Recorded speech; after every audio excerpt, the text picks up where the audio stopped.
Welcome to my YouTube channel. Marathi या विषयाची प्रस्तावना कौशल्याची सूक्ष्म अध्यापन पाठ योजना कशी काढायची ते आज आपण या व्हिडिओमध्ये बघणार आहोत। सुरुवातीला छात्र अध्यापकाचे नाव, वर्ग 8वी, विषय मराठी, घटक आहे संतवाणी, उपघटक आहे अभंग संत तुकाराम महाराज, वेळ 5 मिनिटे, दिनांक लिहून घ्यायची।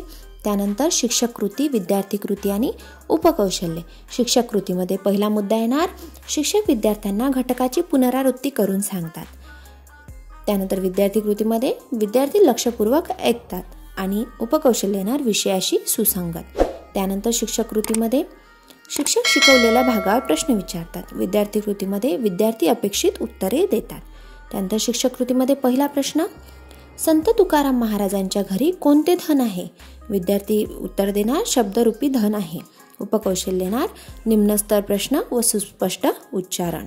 त्यानंतर शिक्षक कृतीमध्ये समाज प्रबोधनासाठी आणि स्वतःचे मत पटवून देण्यासाठी आपण काय वापरतो असे संत तुकाराम महाराज म्हणतात। विद्यार्थी उत्तर देणार, शब्दरूपी शस्त्र।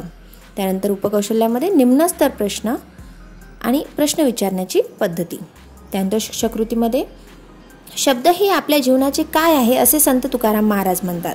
विद्यार्थी उत्तर देणार, शब्द हे आपल्या जीवनाचे सर्वस्व आहे असे संत तुकाराम महाराज म्हणतात। उपकौशल्यामध्ये येणार, मध्यम स्तर प्रश्न आणि उत्तर देण्यासाठी वेळ। त्यानंतर शिक्षक कृतीमध्ये आमच्यासाठी देव स्वरूप काय आहे असे संत तुकाराम महाराज म्हणतात। विद्यार्थी उत्तर देणार, शब्द हे आमच्यासाठी देव स्वरूप आहे असे संत तुकाराम महाराज म्हणतात। आणि उपकौशल्य येणार, मध्यम स्तर प्रश्न आणि उत्तरावर प्रबलन। त्यानंतर शिक्षक कृतीमध्ये शब्दांची पूजा कशी करू असे संत तुकाराम महाराज म्हणतात।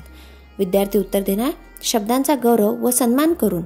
त्यानंतर उपकौशल्यामध्ये उच्च स्तर प्रश्न आणि उत्तरावर प्रबलन। शिक्षक कृतीमध्ये त्यानंतरचा प्रश्न, कवितेची ओळ पूर्ण करा।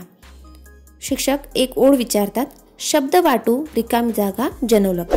विद्यार्थी उत्तर देणार, धन।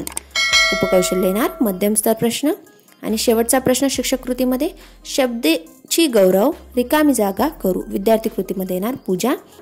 उपकौशल्यामध्ये येणार, मध्यम स्तर प्रश्न आणि उत्तरावर प्रबलन।